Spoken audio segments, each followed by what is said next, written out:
Right. Well, welcome to another episode of Our Stories Matter. So, what's your story? My name is LaQuita Parks, and I am the CEO and founder of PayProV Publishing. And PayProV means pain, progress, victory, because I believe without pain, there is no progress, and without progress, there can be no victory. So, I am super excited to be here with these amazing guests today. So, today is all about veterans. And I have a special love in my heart for veterans, not only because thank you so much. Before I say anything else, thank you, each and every one of you, for your service. For those of you who are listening in to this broadcast, for those of you who will catch it on the replay or catch the recording, for those of you who will listen to it this time next year, thank you for your service. I have military men in my family. My dad is retired military. My uncle's retired military. I have cousin retired military. So I thank you all for your service. Because of your sacrifice, we are able to enjoy the pleasures that we enjoy now, because the same cannot be said for other countries. So thank you Mm. guys so much for your service. Thank you for your sacrifice.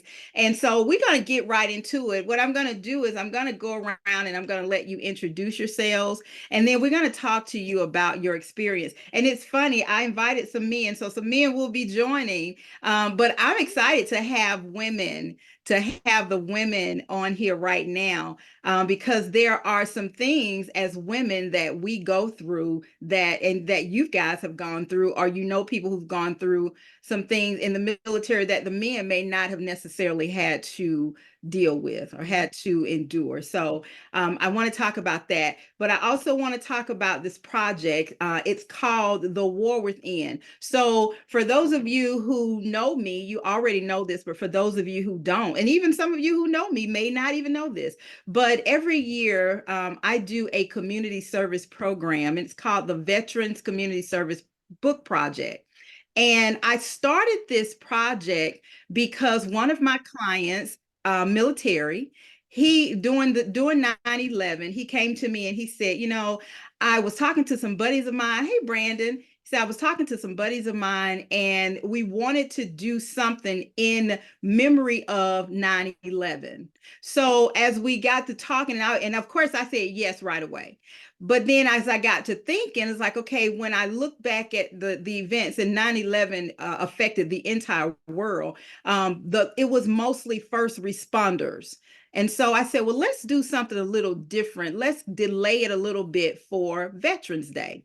And so the first book was released for Veterans Day, but we did that in memory of 9/11. And so this was the first book.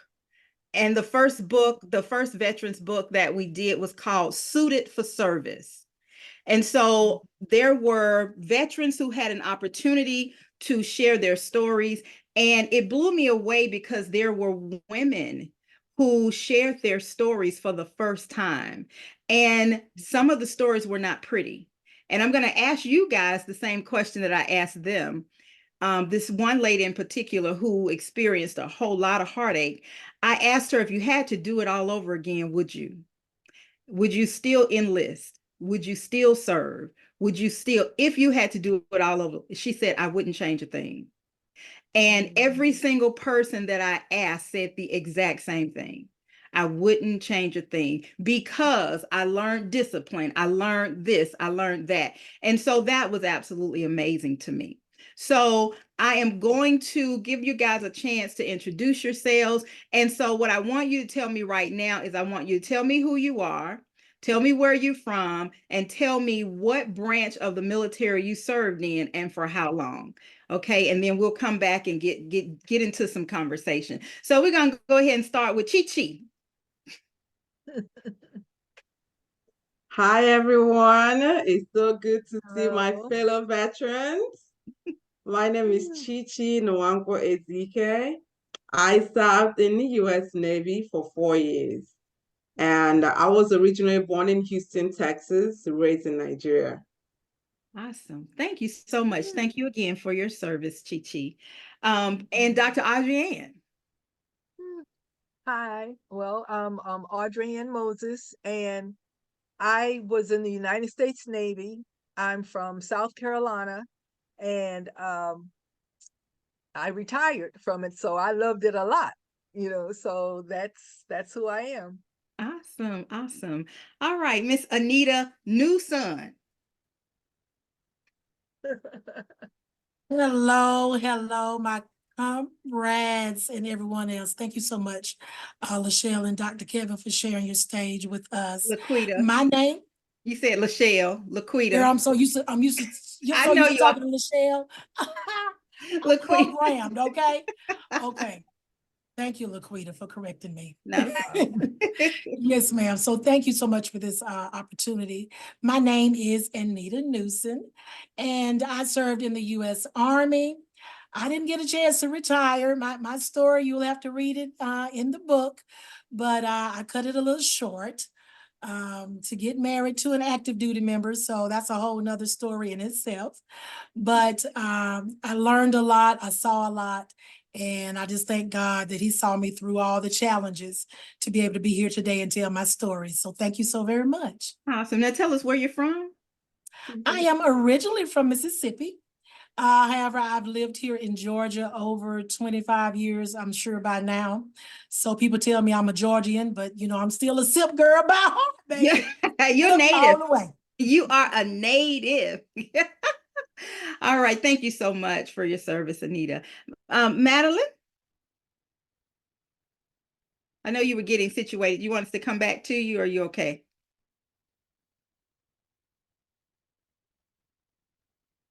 You're on mute. Okay, we'll come back. We'll come back to you. She Okay. may need to sign off and sign back on. That sometimes that helps. Okay. I think you can unmute her. Unmute her yourself. See if you can unmute her because it looks like she's trying to unmute herself. Kevin, can you unmute Madeline? I Yes. am unmuted, I There you think. go. Okay. We can hear you. All We right. can hear you now. Okay, so my name is Madeline Morales Barrett, originally from Brooklyn, New York. I served just about 10 years for 6 active and 4 reserve. Okay. And I currently live in Charleston, South Carolina. Okay. Thank you so much for your service. And Brandon. Yes. Good evening, LaQuita. Thanks for having me on the show. Absolutely. Absolutely. So my name is Brandon Dorrington, and I also have some adopted parents from Nigeria, and so my Nigerian name is Atiba Ajunaku, and I was in the army, and I was in the army between 2000 and 2006. So I was in it for 6 years. Awesome. Thank you so much, Brandon. And Brandon was in the second book, Unknown Battle. Okay. So I want to ask you guys. So I'm gonna ask, and you can feel free to jump in if you want to, but I want to ask you guys, what made you enlist? Now, I've read your stories. I've read every one of your stories, Brandon's story, every single one. And the stories have been truly, truly interesting. They've been interesting. They've been inspiring. They've been things that make you go, hmm. They've left me curious. I'm like, I need more. I want to know more of the story. It has left me with what, huh? How did this happen? And so being in this position has been truly a blessing for me because not only we see one side of it, unless you are directly related to a person who is in the military, you only see that you see just the side that the country wants you to see, basically. So but everybody has a private life. Everybody has. That's why I purposefully named this particular book The War Within, because there is a war. There were things that was going on before you decided to enlist. There were things that were going on when you enlisted personally and on the battlefield. And then there were things that happened after as a result from being in the military. So all of those things, in the midst of all those things, you still made a sacrifice to show up every day, to go onto the field, and to risk life and limb. I've read your stories and some of the things that you went through and some of the things that you saw. So I want to start, and some of the stories were funny. I got to tell you, some of them I'm like, okay, I need to know more, Anita, I need to know more about what happened, what happened. I want to know.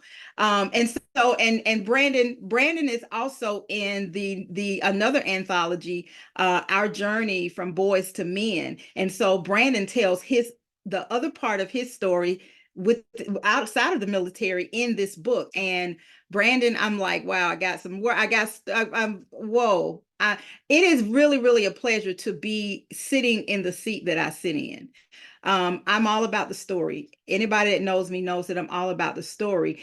And I'm blessed and honored to be sitting where I sit because it gives me the opportunity to be a little bit more patient with people, to be a little bit more understanding with people, because I get a chance to see where you've been.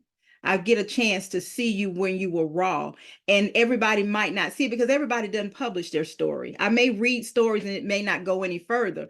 And it's like, okay, you know what? I understand why this person is this way. I understand why they're that way. So I appreciate you guys not only for your service, but for being transparent and being vulnerable and being honest enough to share your stories. Because the bottom line is, when people read our stories, what do? A lot of times they say, "Oh, that sounds like my story," but oftentimes they judge you. And so you put yourselves in a position to be judged. However, there is somebody waiting on the other end of your story so that they can heal from theirs. So I want to know, what made you enlist out of all the things that you could have done? Why? And why did you choose the branch of military? And Madeline, I'm going to start with you because you're shaking your head. Out of all the branches of the military that you could have chosen, what made you choose that one? So Madeline, what made you enlist? What made you take is it the AFAB? Is that what it's called? Is that for everybody, or is okay?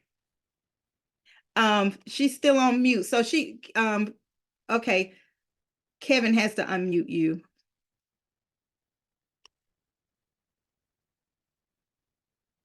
So okay, there you go. So I was 19 years old, almost 20, maybe 20. And I was abandoned by my first husband and left with an 18-month-old son. And one of the things that I refused to be was a statistic. So here I was, Brooklyn, New York, still married, but I was not going to I was not going to be on welfare. I was not going to get put on public assistance. That was just not the way I was raised, first of all. I mean, I came from a family of 12 and none of us have ever been on it. So my parents never run it. So, and I had to find a way.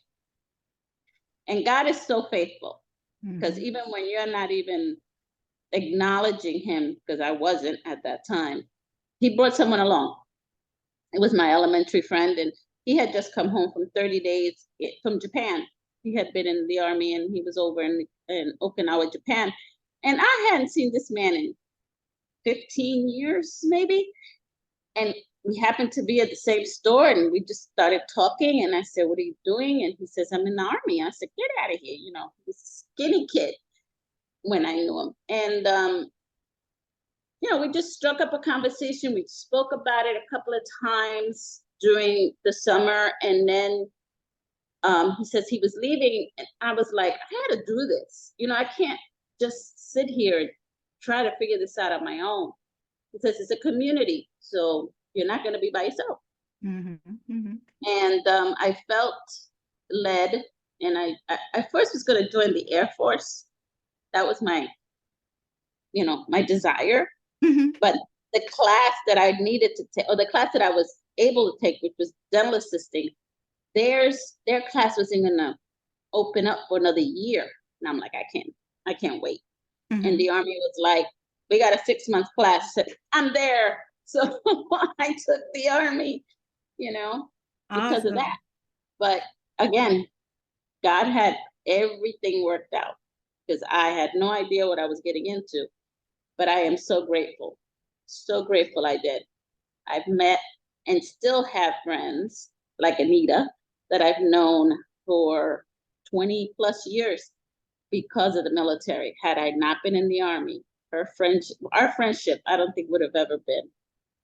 Oh, You I know, like that. I like that. And you know what? You answered the question because I was going to ask if you would do it again. oh, absolutely, 100%. I At like, 9/11, I was calling, I want in. wow. Take me Wow. back. Wow. And so while most people run away from the storm, you know, you run to the storm. I like that. So Brandon, what made you enlist, and why did you choose the Army? Well, it was a combination of various things that made me choose. You know, and if I listed every detail, if I listed every element, or you know, if I gave you every specific reason, that would take a long time. So primarily, I enlisted because I was raised in a single parent. You know, I was raised by a single mother. So, you know, by the time I was 18 years old, I knew that I was going off into the world by myself. And, you know, when I was growing up, I always wanted my dad to, you know, show me how to be a man. So yeah, I pretty much enlisted because I was looking for my father. I was looking for a strong real male role model, someone to teach me, you know, what it means to be a man. And also I always felt somewhat patriotic internally. I always felt like part of my duty, you know, to society, um, you know, in some strange way, was just to be in the service, you know, in whatever capacity. But my mom's sister, she was in the army. Um, my dad's dad, my dad is from Canada. Mhm. His dad, he was in the Canadian Army, and my grandfather had two brothers that they were in the army as well. They were drafted during Vietnam. So that's the reason why I chose the army instead of any other branch. Okay. And so same question, if you had it to do all over again, would you change anything? Would you do it again? I still would probably do the same thing. I wouldn't change anything. Wow. Wow. That's heavy. That's heavy. That's heavy. I like that. I like that. So Chi, what made you, same question, what made you enlist, and why did you choose the branch of the military that you chose? Whew. Everybody has a juicy story. My story is one of those ones that you shake your head. So I got off, I think I went to school. I was in college then. And mind you, I came back to US when I was 17. I was, you know, living with my uncle, moved out of the house after two years or so living with them. So I'm on my own. And I wanted to get out of Houston, Texas. I wanted to go to another state, but I have no idea how to, you know, do that. And so that day I got off school. I used this, you know, bus and I stopped at the mall. My intention was just to go at the mall, just browse through and then go home. But then I saw these pictures of military people. They are all wearing their uniform. And I stopped. Mind you, I have no idea what the military does, what it's all about. And I'm looking at the uniform. I'm starting, like, you know, as I'm looking at the uniform, I'm picturing myself wearing that uniform. And the only uniform that looked really good to me was the navy white. And I was like, this is so mean. I see it. I can see myself. I was on top of my game. And I walked into their office and I'm looking at the door. I saw the Navy. I said, you know, how can I join the Navy? And so the guy was like, oh, you know, like, you sure? You know, because he looked at me, you know, my hair was really long, you know, like I have my nails all painted. He was like, are you sure you want to join the Navy? I'm like, yeah. And so I said, yeah, you know, he was like, well, you take a test. I said, okay. And I took the test. He gave me the first test. I took it, which later on I knew was ASVAB, but I had no idea what it was. So I took the first test. He's like, okay, you passed. And then he told me to come back, to take the second test. I was like, no, I want to take them right now because if I go home, I probably won't come back. So I took the second test and I passed it. And he said, okay, I should go home, think about it, come back, I have all these paperwork that I need to sign. I was like, no, I got time. Let's start with the paperwork. That was it. That's how I joined the Navy. Wow. I had no idea what Navy was all about, what they do. Yes. Wow. And would you do it again? Oh, yes, yes. I'm still friends with a bunch of my friends. Even though my journey was only 4 years, I'm still in touch with a lot of the friends that I met there. Awesome. Awesome. I'm loving it. Dr. Audrey Ann, the little soldier girl. Soldier girl. You're on mute, Dr. Audrey Ann. Yeah, I'm the sailor girl. Sailor girl. I said sailor girl. Yeah, the sailor girl. I tell people the Navy saved my life, literally. And I tell people that before I was born, when I was in the womb, I knew I was going to be a sailor. I knew it, and ever since I was little, that's all I ever talked about was going on the water, and Popeye was my favorite cartoon. And so and everybody would be like, oh, you want to be Olive? I'm like, no. I said, I want to be Popeye, but I didn't eat spinach, but I wanted to be the sailor. I always loved the water, and the water was my happy place. And I lived in Philadelphia, so it wasn't like we lived on the beach or nothing, but whenever we could get to the water or in the water or something, it was just, it was my happy place. Although I don't swim, not well, but but anyway, I wanted to join when I got out of high school. By then, we had moved from Philadelphia. I was born and raised in Philadelphia. By the time I graduated, by the time I got to the 10th grade, we had moved to South Carolina. I did not know that there were rules about joining, and this was in 1974. And so in 1972, I graduated from high school, and I just went to the office, and I had become friends with all the recruiters and everything anyway, and they knew I wanted to join, but I couldn't join. And so, and it's all in my story, yes. But I couldn't join because of my age, because in 1972, a girl had to be 21 in order to sign for herself. And this was for all the branches. And so if you were married, your husband had to sign. If you were not married, your parents, both parents, if they were alive, had to sign. So my dad was going to sign, my mom refused to sign, so I couldn't join. And then, and my story goes from there. Needless to say, I never wanted to go to college, so I went to the technical school because I didn't have nothing else to do. And I joined. I retired 22 years later, and I got my PhD. Okay, so needless to say, if you had to do it all over again.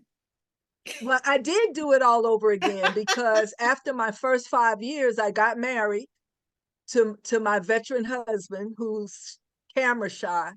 So I guess when you're ready for him, I have to tell you his story. But I got married and we had our first son, and then I got a letter saying, if you want to come back in, you can, and we'll give you money. And I was like at the recruiter's office before I finished reading the letter. So I came back in, and I retired. Awesome. So I did come back in. Awesome. So. Awesome. I love it. I love it. Miss Anita, how you doing, Mr. Raymond? Miss Anita, what made you choose that branch? And it's funny, I'm asking the questions because the world doesn't know yet. I know, but the world doesn't know. So what made you choose the branch of the military. And I'm sorry, I just have to say, you guys, when you guys get this book, when the book The War Within comes out, make sure you read each other's stories. And it's just what we're talking about right now is just the tip of the iceberg. So when the book comes out, and we do the Veterans Project, so we donate a portion of the funds go to the VFW, and we've been able to successfully do this for the last 3. This will be book 3. But just read the stories, because when I say that somebody's waiting on the other end of your story so that they can get healing, it is so true, because there are a lot of people who are struggling through coming out of the military and going through some things, and they don't look half as good as you guys look. And even though you guys look good, I know that you guys go through things. And I personally have learned a lot, because my dad is military, and my dad was in the first book, Suited for Service. But I did not learn a lot from my dad as far as his military. I'm just learning a lot from my dad, because my dad is also Brandon in the same book, Our Journey from Boys to Men. And now I am just learning his military story, because he just kind of gave me some fluff in this book. I'm like, Dad, you just giving me some technical stuff. I want some real stuff. So, but it's been a lot. So make sure that you read each other's story and connect with each other, because I know everybody on here. Madeline, I don't know you well. I'm getting to know Ray. Brandon is on another project with me, so I know his story. But you guys are doing some amazing things. So make sure you connect with each other. So go ahead, Miss Anita. Well, how I ended up in the U.S. Army, I'll just go back and just don't want to tell all the sauce, and because we want them No, to don't read the tell all book, the sauce, because you got to get the book. right, You got to buy the book, okay? Exactly, got to get the book. So, and it's funny that we're having this tonight, because earlier, probably about an hour ago, I was doing the edits that the editor asked me to do. Mhm. And just to be open and frank and honest about my journey that I'm still going through, that I didn't even realize I was still going through, there was a lot of emotions that actually came up while I was adding in the details she was digging down and asking me for. And I was like, ooh, trigger, wait a minute. Oh, Yeah. I didn't know that was still there. And so, yeah, it's just funny that we're doing this tonight, right after I got through doing this. So, a lot of people, when my friends looked at me back in the day, they saw me as, I guess, had it all, right? My family, we had a big house, and we had a swimming pool, and we had all these cars and all these things. But inside and behind those walls, it was hell. It was hell for my, my mom with, and me, and then later on for my younger brother, because my stepfather was very verbally, emotionally, and turned into physically being abusive, towards my mom after I left home. So my first opportunity to leave home, I graduated May 1985, and I'm telling my age, I will be 57 next month. Yes, ma'am. Yes, sir. Look good, girl. Representing the 57s and plus. But I went straight to college. I graduated May 18. I was in college by June, before the end of June, because I had to get out of that house, right? That was my goal, to get out of that house, because it was just not a peaceful place for me. And so got into a little trouble. You have to read the book to find out the trouble I got. Yes. And ended up going back home. I went to a junior college. And then at some point, my mom was like, you know what? I can't afford to do this anymore, because I couldn't get, financial aid, because they went by both parents' income, right? But he refused to help put me through college. He was like, no, I'm not going to support you with her. And so my mom said, you got some options. You're going to have to get a job, or you can go in the military. It's like, wow, okay. So I ended up moving away from home, because I couldn't stay there any longer. I stayed with my uncle and aunt, who were both military. Y'all, half of my family is military, right? So my first desire, just like Madeline, I didn't even know that, was to go in the Air Force, because that's where I wanted to go. But when they found out I had a little history, they kicked me to the curb, right? And I was like, man, so my uncle and aunt, of course, pushed for the Army because they were both Army. And that's how I got into the U.S. Army, and the rest is history. And would you do it again? So I was pondering as I heard everybody else tell their story and give their answer. Mine is a little different. I would, but it would be under, I would make a whole lot of different choices than what I did. I would have stayed in longer because I got out and I used being a single parent as getting out so I could get married and come back stateside. But I would have done some things differently. I would have stayed in, took some different paths, and who knows where I would have ended up. But I am here and I'm thankful for my journey, and I just thank God for everything. Absolutely. Thank you so much for sharing. I love that. So, Mr. Raymond, how are you? Welcome. How's it going? Going good. So I want you to introduce yourself. Tell us who you are, where you're from. And so we're going to get you all in one swoop. So I want you to tell us who you are, introduce yourself, tell us where you're from and what branch of the military you served and when. Okay. My name is Raymond Tatum. And I served in the Army. I'm from Atlanta, Georgia. I was raised in a community in for those that's from Atlanta called Summerhill. And what was that other question I needed to answer? And how long were you did you serve? Okay, I served a year and about 3 months. Okay. All right. All right. And so now, and again, like everybody else, all of you guys, I know Raymond's story also. So Raymond, tell us what made you choose to go into the military, and you served in Vietnam, right? Right. So what made you choose, or tell us how you ended up in the service, and if you had to do it over again, would you? Wow. No, well, I really didn't. I wanted to go in the service, but I didn't want to go into the Army because the Vietnam War was going on at that time. And there was some guys that had been served in Vietnam from the community. Some was killed and wounded and that kind of thing. So I didn't want to do that. But I had this partner of mine, God rest his soul, Bruce Weidman. Listen to this. Now, all through high school, Bruce continually told me, said, I wouldn't go in the Salvation Army, and so I was convinced that was his stance on that, but I wanted to go into the Navy because I was kind of inspired by that from some older guys that had been in service, and specifically the Navy. And that's why I wanted to go, because I was kind of fascinated with, what it would be like to, to be on a ship and that kind of thing. But anyway, fast forward. Okay, we finished high school in 1968, right?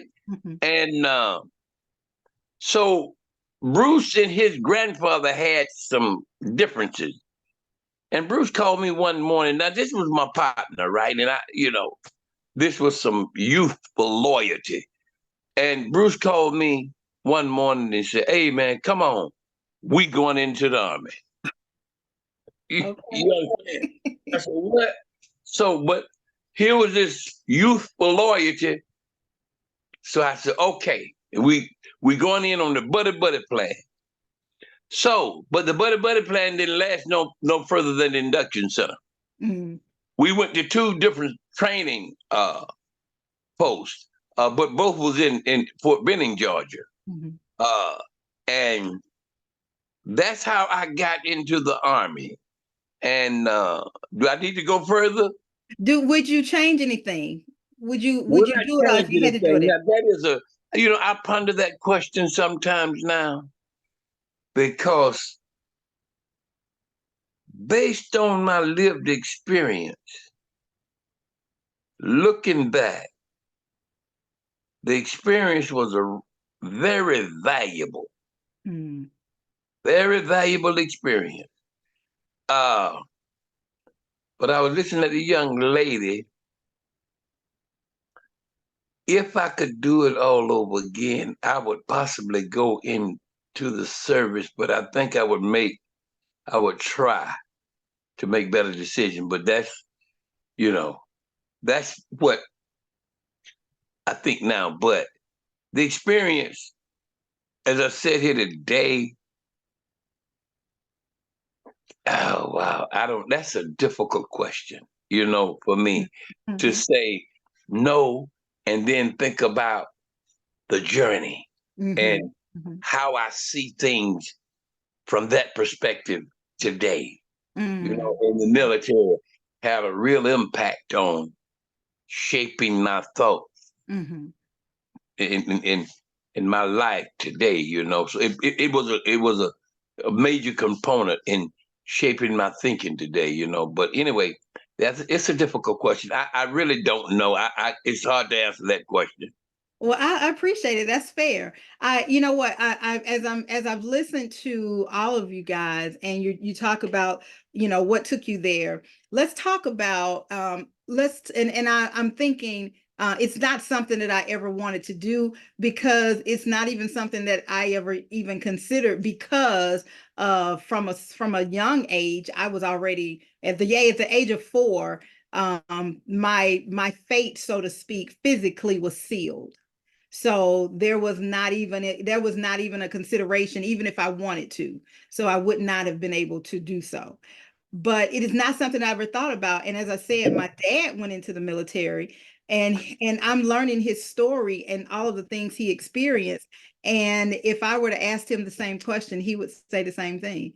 He wouldn't change it. He wouldn't change it, because there are things that he learned and things that he shaped, and it grew him, where if he had not joined, it would not have grew him or grown him. So I'm speaking, a little bit of my ebonics coming out. So I want to ask, so Dr. Audrey Ann, I know my other veteran is over on the side. Oh, your hand is up. I didn't see that. But you're on mute, Dr. Audrey Ann. But I That's want to fine. know, tell us about, you had a question? Uh-uh. Oh, okay. I saw No. your hand up. So Yeah. I want to know from you, Dr. Audrey Ann. You knew from before you were born, you knew where you were gonna go. You knew. Were there any regrets? Are there any regrets? I mean, I think in anything there's always going to be some regret. I did something I shouldn't have done, or I didn't do something I wanted to do, things like that. Like my friends were trying to encourage me to apply to the warrant officer program, and I didn't, because the job I was doing I loved, but it wasn't a part of the warrant officer rank. They didn't have that job as a warrant officer. And so if I had crossed over to warrant, I would have become administration, and I didn't want to do that again. I did that when I first came in, but I wouldn't have been able to be a counselor. And Mhm. so and so I think about it now. Sometime if I had gone warrant, I would have stayed in another 10 years or whatever, but no. But the reason I had my hand raised was because I was listening to Mr. Ray, and my husband is Leonard Moses, and he's one of the authors as well, a Vietnam veteran. And I think he would answer his question exactly the way Mr. Ray answered it. I was It's like thinking there were that. things that Hmm. yeah, there were things that he learned that he would not have learned if he had not been forced to go to Vietnam. Hmm. Now, what he did was, um, instead of going in the army, when you get drafted, I guess the letter comes for the army, but he rushed and joined the Navy instead, so that he wouldn't have to go in the army. So he was in the Navy in Vietnam, and but he still, was in a bad place, and he still was, his life was always in danger, and a lot of his friends lost their lives. And so he I'm not going to tell his story, but I feel like he would have answered it the same way. My husband was born and raised in Panama. His family moved to San Francisco when he was 9 years old. So he had to learn English while he was going to school in San Francisco. And so once he got over that trauma, then he went to Vietnam, So, You know, but I just wanted to say I respect Mr. Ray's Mhm. um thoughts, the way he voiced himself. You know, Dr. Audra, and as you were talking, before you said that, I was thinking about his story, and I kind of felt like there were so many similarities. And Mm-hmm. in Raymond, in your story, and in Mr. Moses' story, because I was reading how, how his family was not happy about it. And he and his Mm-hmm. brothers went, and I'm not going to tell the story. You got to You're buy right. the book. Buy But the book. I Yeah. felt like I felt like his response would be similar to Mr. Raymond's response. Yeah. It would I be felt like similar. that. And you know, Yeah. it's every year, and Mr. Raymond, I don't know if you saw, this was book number 2. This is the book that Brandon is actually in this book. And this is book number 1. And I talk about my dad. My dad is actually in this book. So there, Mm-hmm. and so each book is funny. This particular go round, I have 2 people who are Vietnam, who served in Vietnam. And in the other 2 books, there was one in each, and their stories were like, oh my goodness. And they talk about, Mm-hmm. I learn a lot about PTSD and what it looks Mm-hmm. like. And it's Mm-hmm. real. It is very real. So again, Mm-hmm. Raymond, you had not come on, but I said thank you for your service and your sacrifice. Yes. And Yes. I really, really appreciate it. I have great respect for all of you. So I want to Mm-hmm. guess, Brandon, I'm going to ask you, when you decided that you were going to enlist, what was the conversation like for your family and friends? Was there some, oh, you know what, that's a good thing, that's good for you, or man, are you crazy? If I was you, Anita, you guys know how I feel about that. If I was you, I have people, if I was you, I wouldn't, or I'm like, well, you're not me. So what was the conversation like, Brandon? Well, the conversation with my aunt, who was in the army at the time, it was very good. She told me some of the things that I would have to prepare for basic training, like physical training. Um, making sure I'm paying attention to detail, making sure, I listen to the instructions. And if I have any questions, don't feel as though anything's wrong with asking, to get clarity on anything. And, so from that perspective, my feedback was very positive, but I was, I lived below the poverty line. So the area that I lived in before I joined the military, um, everyone around me was in poverty. So, all of my friends, their look on the military was very negative. And my brother, he was in the Nation of Islam at the time. And so, you know, from not from the Nation of Islam didn't have a bad perspective on me joining the military, but my brother, as him being a member and as him being my brother, he just had, a completely different position on on joining the military. And so and like what Mr. Raymond said, he had a friend who who he talked to about the service and things like that. And I had a best friend who I actually tried to get to come in with me on the delayed entry program. And he always, he always said, he'll think about it.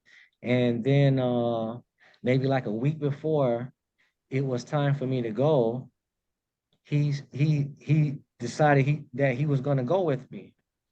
He said that when they came and picked me up the day of, it was time for me to ship out. he said that he was going to come over and he was going to wait for the recruiters to come and see if they could sign him up too. And he never showed up. Mm. Yeah, he never showed up. So you know, the only person I had positive feedback from was my aunt, and I thank God for that every day. Awesome, awesome. Yeah. So how did it with her having the only positive feedback and you're going in alone? How was it? Were you afraid or were you hopeful or did you what expectation did you have? Well, I was still hopeful, even because like I was thankful for the positive feedback from my aunt because even if I hadn't have got positive feedback from her, I was still planning to go in because this had been something that um I pretty much thought it was a calling. Mm-hmm. I thought that was something that I had been called to do when I was in high school. Mm-hmm. So I was going to go, um, even if I had no support. Mm-hmm. But even though I didn't have the support from the people that I was around every day, and my aunt, she was just telling me this on the phone because I only got a chance to see her maybe like every 7 or 8 years or so, Oh wow. physically. So Mm-hmm. it wasn't like I was around her any day, but it was a breath of fresh air just to hear some positive feedback from her. But um it really didn't make me feel like I shouldn't go forward with it because I didn't get the feedback from my friends. I didn't get the feedback from people that I was around in the community every day. It was kind of, it was kind of disheartening to not, get positive reinforcement from people that I cared about, people that I helped, people that helped me. When it came to basketball, when it came to music, when it came to food, I was on the same page with everyone. But it just seemed like when it just came to the military, I wasn't on the same page as everyone else. But um, and with that being said, I think that's what gave me even more motivation to want to go in. You know what? I'm sitting here listening to you and I'm getting excited because it and I see Chi Chi smile and I see the faces. I saw the expressions change because oftentimes when we don't have that support, we don't have that feedback, that positive feedback, sometimes more times than not, that's the stopping point. I don't have no feedback. I don't have no support. I don't have nobody to help me. I'm not going to do it. That's a sign. It's a sign that I'm not supposed to do it. But you did it anyway. You did it scared. You did it, and it was the right thing for you. And oftentimes, when we go through things in life, sometimes we have to do it alone. But are we alone? We're not. God is always there. He's always there. So I mean, it's exciting that in the midst of all of those, why you want to do that? You don't need to do that. In the midst of all that, you did what was right for you and made it work out for you. And that's a beautiful thing. It's a beautiful thing because in our life, how many times today has somebody told us we couldn't do something? Just today, or we were looking to do something, or we were looking for somebody who said they were going to do something, they didn't do it. How many times today, this week? I can tell you how many times today for me. So thank you for sharing that, Brandon. Brandon, I love it. Chi Chi, what was the conversation when you went back, honey, with your long nails and your hair? And so please read the stories. Please read the stories. And so you go read about Chi Chi's red. What is the red skin Indians? Red Please, Indian. red Indians. Please read Chi Chi's story. So Chi Chi, what was the conversation when you went home? Because you doctor, Chi Chi. What was the conversation? So before then, I was not a doctor. I was still undergrad. The goal obviously was to go to medical school. But I was just living with my younger brother at the time. And I did not tell anybody that I joined the military. Not even my friends. My parents lived in Nigeria, so nobody knew. But it wasn't until maybe like it's getting closer to me leaving that I was like, hold up, my brother is still young. Well, he's not really young, but he was at a time, I was, I think he was 19 or so, and I was 21. And so I was like, you know what? You join in the Navy. So I called the recruiter. I said, are you guys looking for people? He said, yes. I'm like, well, I got one right here. My brother asked me, he's like, what do they do in the Navy? I was like, I don't know. The guy said we do push up. I said, try push up. Can you do push up? He did it. I was like, yep, you can You do it. in. Let's go.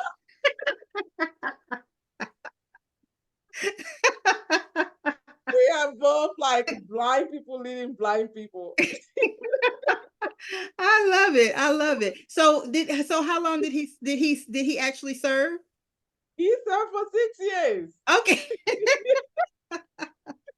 I love it. I love it. I love it. And when you talk to him, his story is different, obviously with his own experience, But so again, I didn't tell anybody until when it was closer for me to go to boot camp. That's when I started telling my friends, I'm leaving Houston, I'm going to the Navy. And they're like, what do you mean you're going to Navy? Like, nobody believed that. I was like, are you sure? I'm like, yeah. But the only person that I actually talked to about the military, I guess that kind of give me a little bit of insight, was my organic chemistry instructor. He was a hard man. He was very hard on us, but for whatever reason, I guess because he kind of looked like my dad. So I was able to go in and said, can I make an appointment to come to your office and talk to you? He's like, sure. So I went to him and said, I signed up to be in the Navy. What do you think? And he said, I think that's a great idea. He's like, I think you would do very well in the Navy. And he kind of gave me one or two things about it. Other than that, that was it. I was in boot camp that I called my parents and told them that I'm in the Navy. So my dad thought that I was a civilian working for the Navy.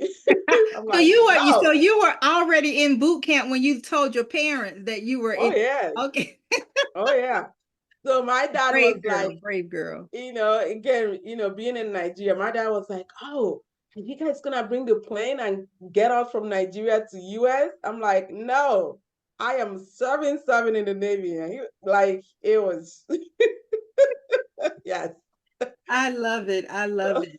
I love it. Thank you so much. Madeline is cracking up over there. That's amazing. It is. It is. It is. It is. So Anyway, Madeline, what was the conversation like when you decided, okay, you know what, I'm gonna go ahead and do this? Well, I went to the recruiting office alone.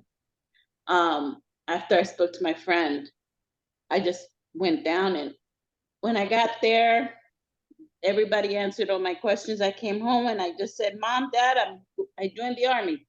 My father started screaming, no. My mother said, yay. So my mother was like, go. My father was like, no. And, because my father had served in the Korean War. And he was a cook. And the Korean War was not too nice to the Puerto Rican soldiers, So he didn't have a great experience. I said, don't worry, Dad, I'm just going to clean teeth. It's not a big deal. I'm only going to be, and he's like, yeah, but you still have to do boot camp. I said, well, it's okay. I'll figure it out. But yeah, that was it. My brothers and sisters, they found out through my parents because I didn't say anything. And I got the phone calls. A lot of them were like, are you crazy? I'm like, look, you want me to come live with you or join the military? They go join the military. You'll be fine. That's what we need you to be, in the military. Awesome. Awesome. Anita, I already know what the conversation was like, but what was your feelings when you couldn't join the Navy? And it's kind of like you had to, you kind of didn't have a choice at that point, but what were you feeling? Because it was, what was the conversation with your mom? Because she had given you here are your choices. And so your choice was the Navy, but you ended up going to the Army kind of as a default. So what was that like? It was actually the Air Force, right? I mean, the Air Force. I'm all wrong. Y'all listen, correct me. Good. Correct me, y'all. Good. Well, again, the reason I couldn't go into the Air Force was because of the trouble I had gotten into. And to be honest, I had forgotten all about it, right? So when the issue came up, he just disappeared on me, right? The recruiter. I'm like, what's wrong with dude? Now I already don't want to go. So you won't even answer my calls, man? What's going on? So he finally responded. He was like, yeah, this is what happened, yeah. Pretty much he was like, I ain't got time for you. You know what I'm saying? So I had to tell my folks, my uncle and aunt and my mom. And I don't really remember their feedback, but I'm sure my uncle and my aunt was like, great. So now you can go in the Army. Yeah. That's where it's at anyway. Cause they were, gung-ho Army. He retired after 20 some years. She was still active reserve, which I didn't understand at the time, but I had to learn what that meant. And she had been active, and then she was active reserve. And so they was like, hey, I'm telling you, the Army's ready to go. And I was like, I don't even want to do none of this, no way. I don't understand why y'all making me do this. And I really, I'm sitting here thinking about it. You really got me thinking about a lot of stuff. I really had been cut off from my friends because I had moved, right? I was living in Mississippi. That's where I'm from, born and raised. And so I had moved from my little small town that has 2 traffic lights to a city that it's near Biloxi, right? So a little bit more, populative and all that. So I just left. When I left home, and I don't even remember keeping in contact with any of my friends. So nobody really knew that was close to me what my decision was. It was just, I got to leave home because I can't stay in this house no more. My mom was like, you got to do something because I ain't finna pay you no way. You grown now, right? And so, like I said, I had those options, and that's the option that I took. And I was scared to death because I had people that were supposed to do the buddy system with me. One was supposed to be in the Air Force. She ended up dropping out before I even got my bad news. And then the other one, she just dropped out, period. I don't know what happened to old girl. But I was scared to death because here it is. I already don't want to do this. I feel forced into this thing because I don't have any other choices, I felt like, at the time in my life. And it was just like, okay, here we go. Let's do this. Wow. So I was just kind of like voluntold, as they said. Oh, I like voluntold. It's funny you should say that. I was looking at something, flipping through something, and the comedian Mike Epps, I'm not a follower of him, but he was talking about, I caught the part where he was talking about he had told all these people he was going into the military. And he said the recruiter came and took him out to dinner, and he got a big potato and a steak. And he said, and he had told all of his friends, I'm leaving on Wednesday, I'm going to the military. He said, and he didn't pass the test. And he said, but he was like calling the recruiter. He's like, the recruiter disappeared on him. And he was like, where's the recruiter? What's going on? And he said he was kind of like, people was like, I thought you was going to the military. So he was like, he failed. And the recruiter didn't even, just kind of like, hey, you failed, whatever, we can't do nothing else for you. And just kind of disappeared. And he didn't go into the military because he felt that's how I was listening to that today, and I thought, wow. And so for you to say that, I guess they say, hey, they follow you on your path as long as you are doing you're eligible or you qualify, but as soon as you're not qualified or you're no longer eligible, then hey, bye baby, get on the next trip. So their job is to the military, so you are no longer their job, so they can't, you're unrecruitable. Right. And see, that was the Air Force. The Army was like, come on, we got you. Come on. Oh, that's nothing. We'll fix that. And he did. And there I was in. So, hey, I ain't gonna say it, but the Army, they take us all. They love all. Come as you are. Come Get as like, you are. Come get as you like Jesus, baby. Come as you Come is, as baby. you are. Come as you are. The Army, we will take you. We'll grow you. Dr. Audra Ann, listen, I can't say it enough. You guys have to get the book and read these stories. Dr. Audra Ann, you know, you had it all together and then somebody wouldn't sign for you. You had to wait and Yeah, somebody wouldn't sign. It's like, golly. And yeah, they somebody knew I've wouldn't been sign. wanting to do this since I was born. I was a baby. Yeah. So Mhm. how was that? How was that waiting for you? And tell us why you had to wait for 21 to Well, sign on your own. What happened? well, everybody in my life knew that I was going to join the Navy when I got out of high school. Everybody knew that. You know, I had even, like I said, I had started hanging out with the recruiters. I'd go up there and file papers for them or whatever they wanted me to do. And so when it was time for me to go, my plan was graduate today, join the Navy tomorrow. That was my plan. You know, the recruiter, the recruiter went to my parents because he knew my parents knew I wanted to join the Navy. So nobody thought it was going to be an issue. And my mother refused to sign. She refused. And so then he's talking to her and talking to her and talking to her. And he sent the wave of female. She's talking and talking and talking. She refused. And then she would say, well, maybe if she wants to be a nurse. There was never an ounce of me in my entire life that wanted to be a nurse. I didn't even like children until I had one, you know.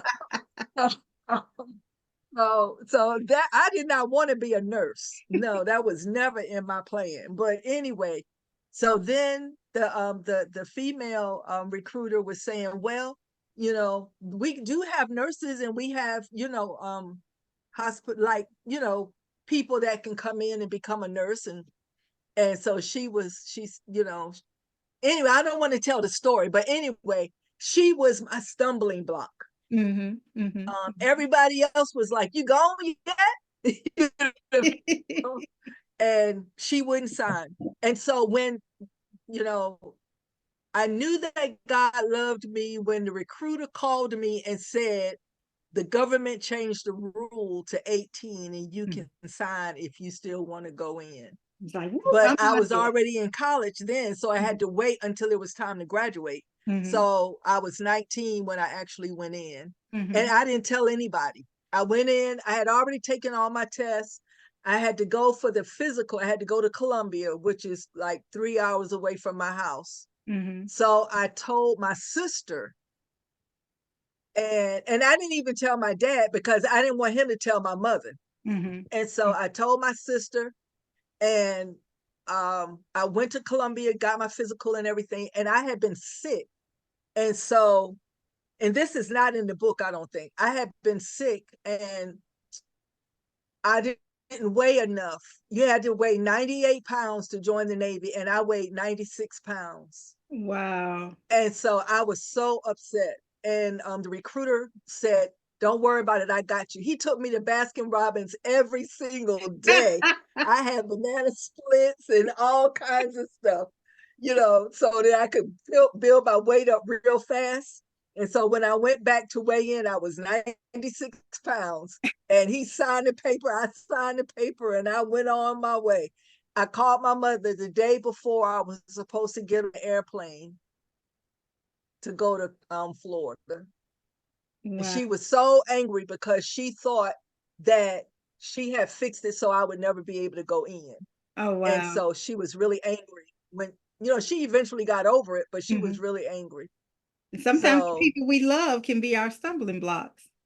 yeah, They yeah, can stop us. They can hold us up from what we want to do. I yeah. love Well, that. yeah, yeah. So, you know, So, but it I'm worked so out for the best. it absolutely it shaped your life. You are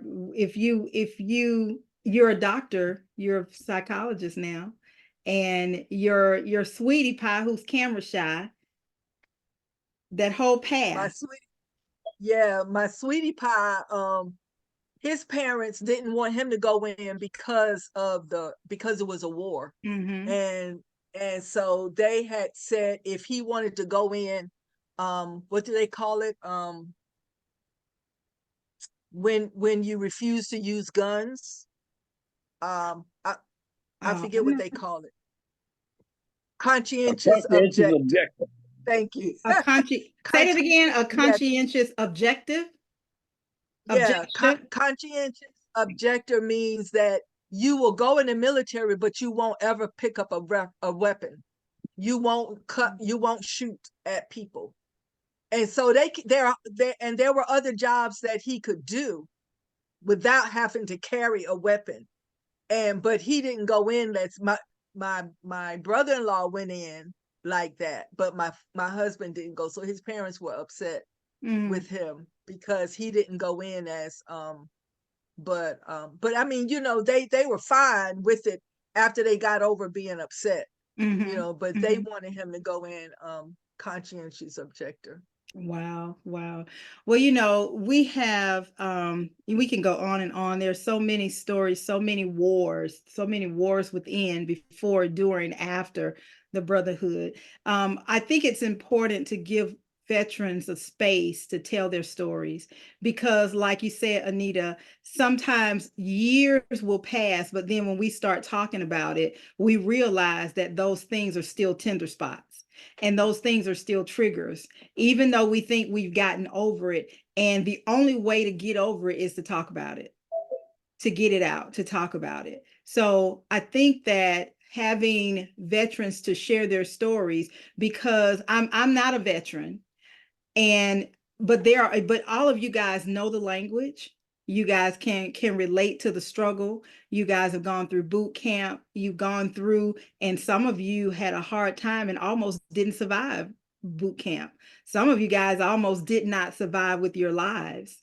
So there are some illnesses, and there are a whole lot of wars within that affected your abilities to, complete as you wanted to, but you did. And some of you, as my friend says, has the tenacity of a pit bull on steroids. Is you made sure to keep fighting because this was something that you believed in. So before we end tonight, I want to say thank you again, but I want to give everybody a chance to say what you're doing now, since you've left the military and you are, in the world of civilians. What are you doing now? And how can we support you? So if you haven't left your information in the chat for us to be able to connect with each other, when I come to you, tell us how we can connect. How can people reach you? And so what you're doing now. So I'm going to start with Brandon. So Brandon, tell us what are you doing now since leaving the military, and how can we connect with you? Well, since I've been out the military, I've been in New Orleans, Louisiana, and I got my undergrad, from an HBCU, Dillard University. I got my master's from Southern University at New Orleans, and I'm involved with a lot of community civic organizations. I've been on the board at Bastion Community of Resilience. It's a veteran nonprofit organization. I'm a member of the 7th Ward Neighborhood Association and the Justice and Beyond Coalition. And I also and I'm a mentor at Son of a Saint. It's an organization in New Orleans for fatherless children. And I also had been a teacher down here in New Orleans. And you can get in touch with me through LinkedIn. My email address, Brandon Dorrington at yahoo.com, and also on Instagram and Facebook. Awesome. Thank you so much. Wow. Wow. Kudos to you, Brandon. I love it. I love it. Making a difference on so many levels. I just absolutely love that. Thank you so much, Brandon. And thank you for your story. And so look for Brandon's other story in our journey from boys to men. Lessons we learned along the way. It's a men's only anthology, and there are 25 men in this book who are telling their stories. 25 men from all walks of life. And my dad is in that book as well. So I'm excited. So thank you again, Brandon.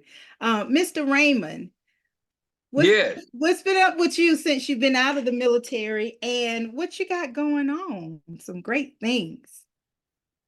Well, it's a long story. It's a long story. So let me just share this. Mhm. You guys, I'm gonna just give myself a shout out. You can go to my site www.gettingoffzero.com. That's www.gettingoffzero.com, and you can kind of see what my mindset has been as a result of my military career and the things that I've done since I was discharged, and the things that I'm doing currently.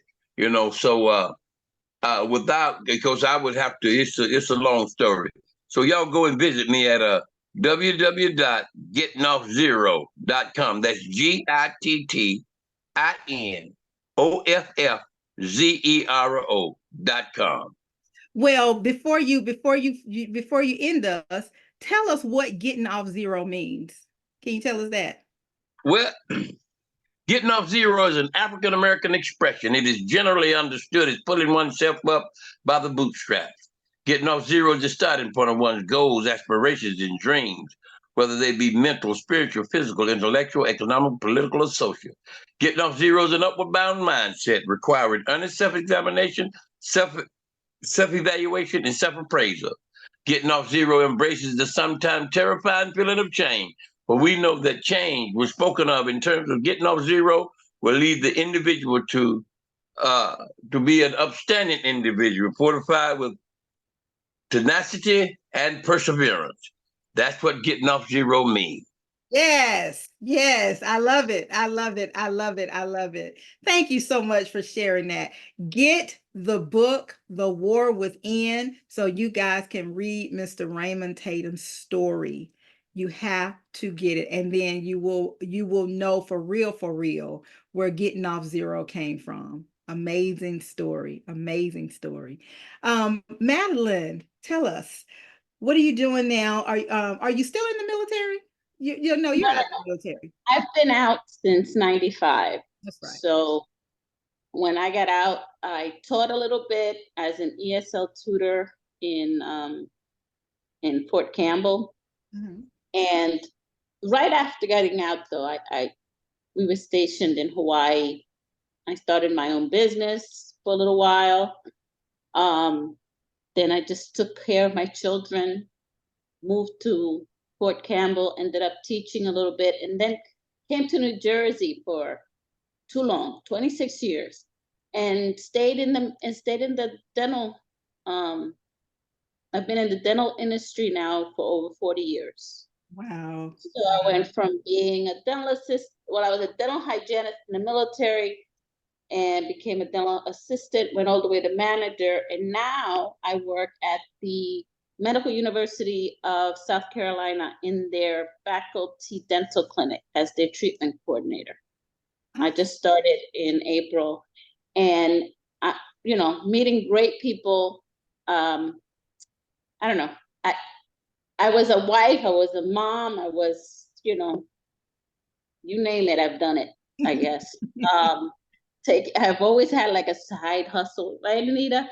I always had my Mary Kay on the side, or I did my nails on the side. I mean, I don't know. I just kept working, doing the next right thing is all I can like say. that. Doing the next right thing. I like that. How can people get in touch with you? And guys, this is my co-host. I forgot my grandbaby was in there sleep, and she just woke up and came in, and she's like, okay, Nana. So this is Gabriella. Say hi, Gabriella. She said hi. She just woke up. Well, I am not on any kind of platforms or anything. I mean, I'm on Facebook. You can find me there. I'm on LinkedIn, and but I'm still actively working. I have a full-time job, 40 hours a week. So that's what I do. I mean, I'm just being a, what's the word? Gainfully employed, happy citizen. and great every day. I love it. That's beautiful, beautiful, beautiful. Thank you so much. Chi-Chi. All right. So currently I am a full-time instructor at a local college here. And on the side, I have African fashion accessories. So I do a lot of fashion shows. My husband and I, we design them. They are made in Nigeria. And so I showcase my African culture. The website for that is jidegear.com, jidegear.com. And on the other side, I am also a medical doctor, but I don't practice, clinical medicine. So I use my knowledge as a health coach now. So I have clients that I coach, if you're diagnosed with high blood pressure, diabetes, type 2, if you are overweight and you're trying to, lose weight, or if you're interested in learning more about eating healthy, I am there for you. My website, for that is www.rejuvenateinhealth.com. So rejuvenateinhealth.com. And I am on social media, on Instagram, Facebook, TikTok as Chi Health. So Chi Health. That's it. Awesome. Thank you so much. Awesome. Love it. Love it. Dr. Audrey Ann.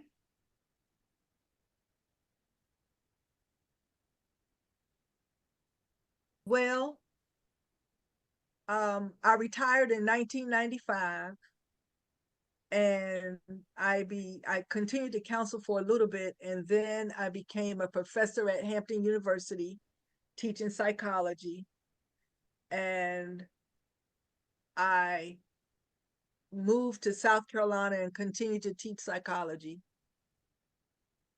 I wrote my first book in 2017, and that's what I do now. So I write my novels. I have 7 novels, and I'm in like 5 anthologies, 5 or 6, I can't remember now. And I have a business, a coaching business. I'm a Christian life coach, certified.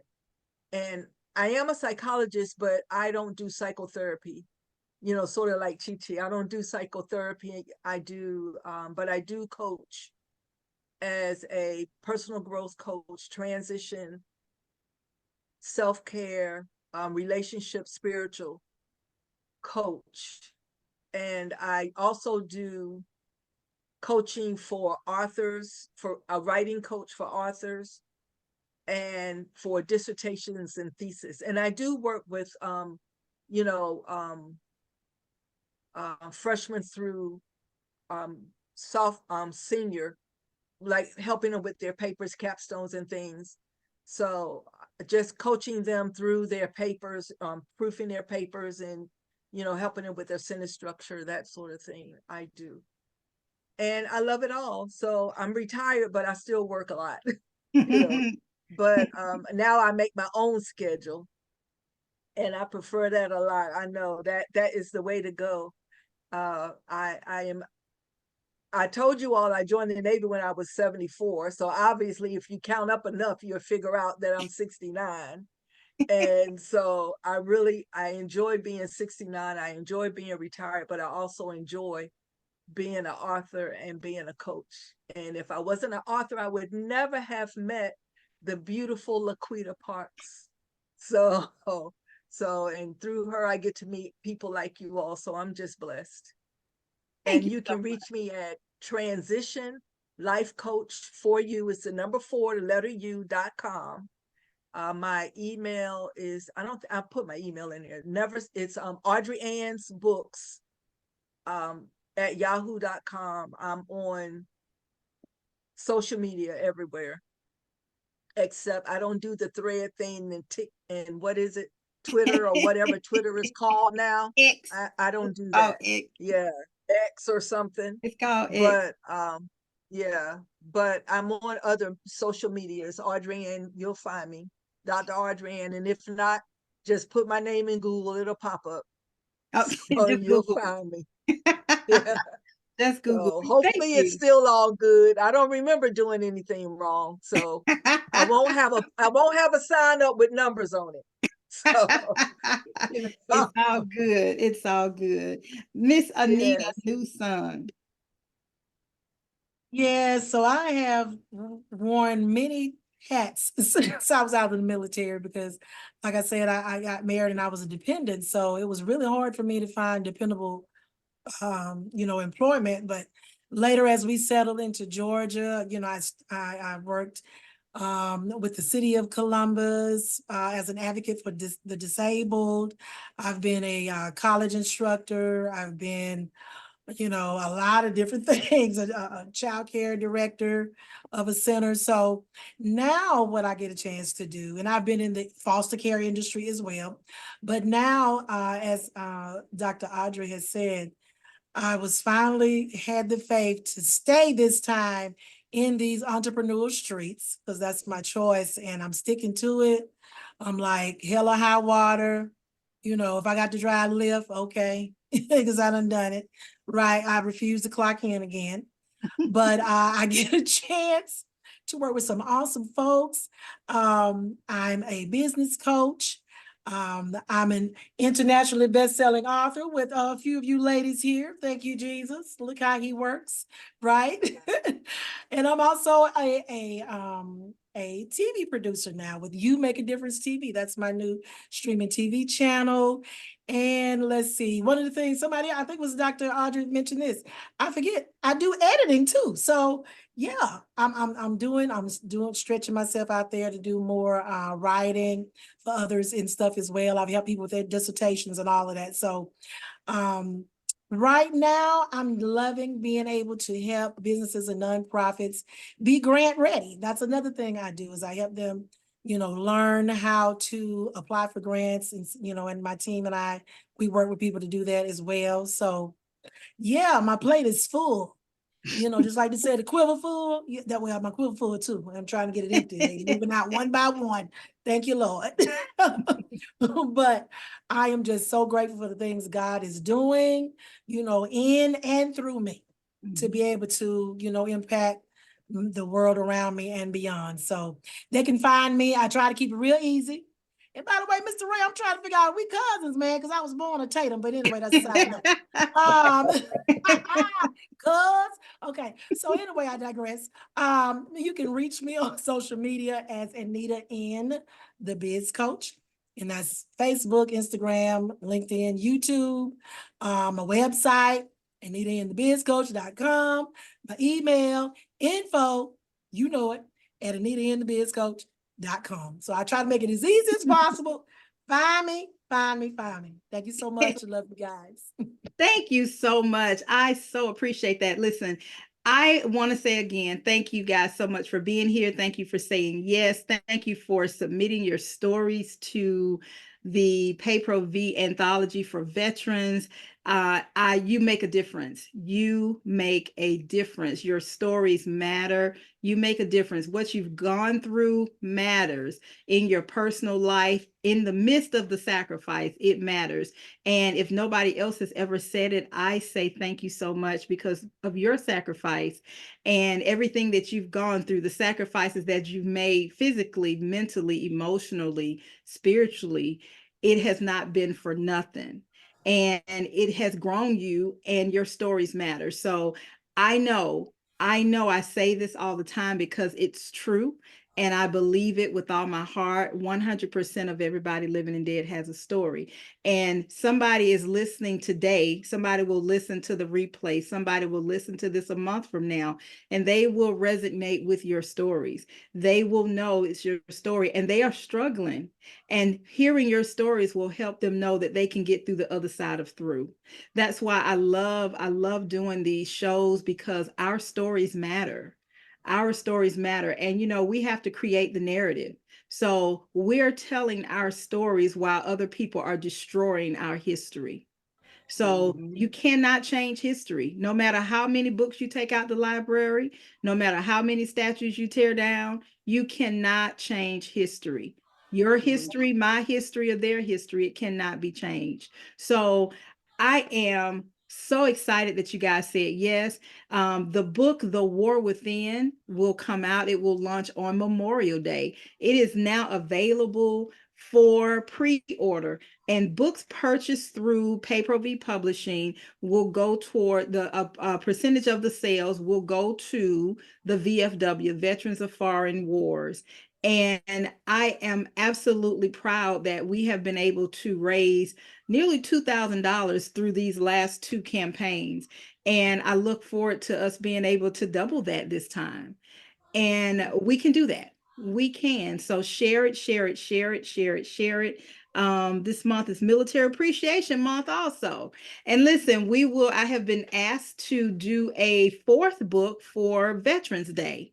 So if you know people, if you guys have friends, Brandon, Raymond, Chi Chi, Anita, Dr. Audrey Ann, Madeline, you guys have friends, refer them to this Veterans Project. There is no cost to submit their stories. And listen, I am LaQuita Parks. I am the host of Our Stories Matter. So what's your story? This segment has been The War Within, a Soldier's Story.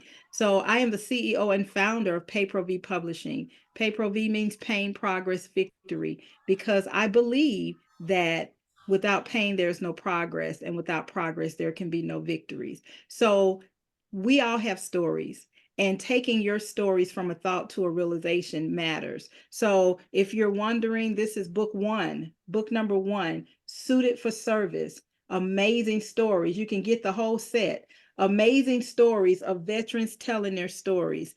Book number two, Brandon is in book number two, amazing stories of veterans telling their true stories of how being a veteran has shaped their lives. And you know what? I have asked every single person in both of these books the same question I asked you guys: would you do it over again? And they all said yes, they would. Even though some of the women were sexually assaulted, even though some of the men were racially profiled, even though some of them watched their friends lose their lives, even though some people lost limbs, they would not change it. And that's amazing to me. It's absolutely amazing, because these stories is what shapes us. Okay. So listen, if you guys need help, if I can help you in any way to write your story, tell your story, or share your story, then you can reach me at PayProV Publishing. That's PAPRO, sign on the wall, PAPROVI publishing.com. I am on all things social media: Instagram, Facebook, LinkedIn, X, TikTok.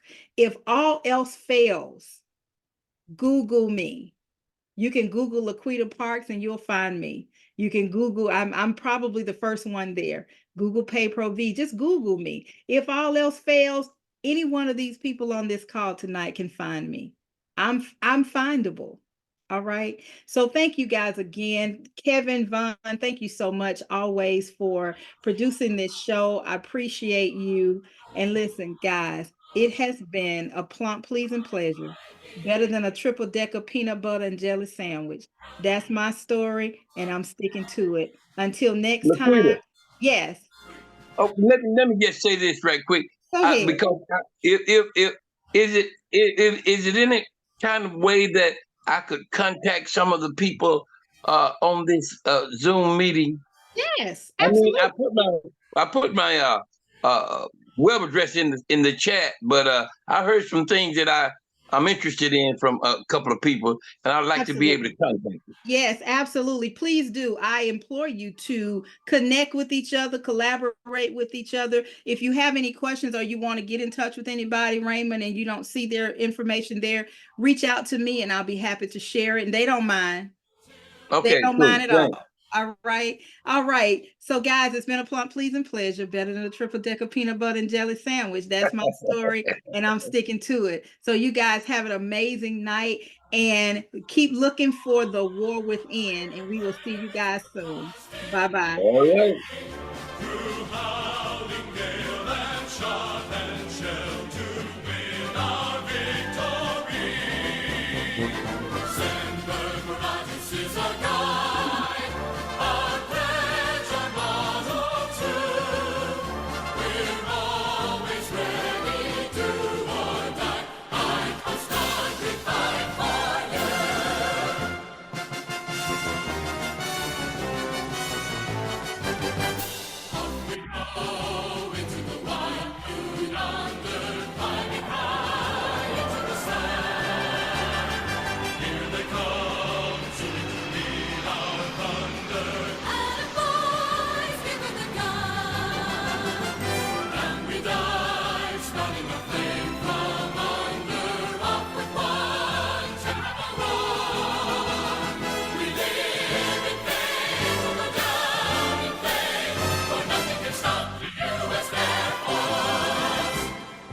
Thank you so much, Kevin.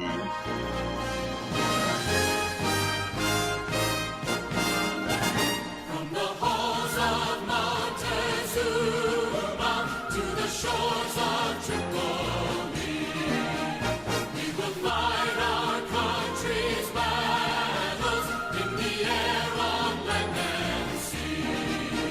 First we fight for right and freedom, and to keep our honor free.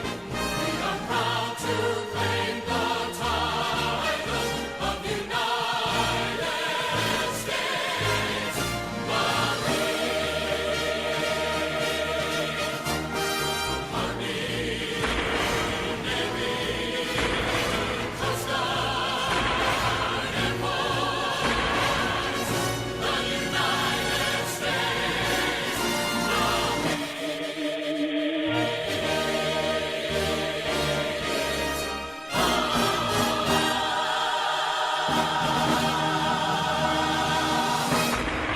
Thank you, Kevin. Yeah, thank you so much, ladies and gentlemen, all across the globe. It's Our Stories Matters, ladies and gentlemen. The War Within, a soldier story with LaQuita Parks. Thank you so much, LaQuita. Great job. And we salute all the veterans all around the world. Thank you so much for your time today, ladies and gentlemen. Don't forget to share this out on your platforms, ladies and gentlemen. Share this out on your networks, and you'll be blessed. And we thank you so much. We'll see you next time with LaQuita Parks on Our Stories Matter. Bye-bye.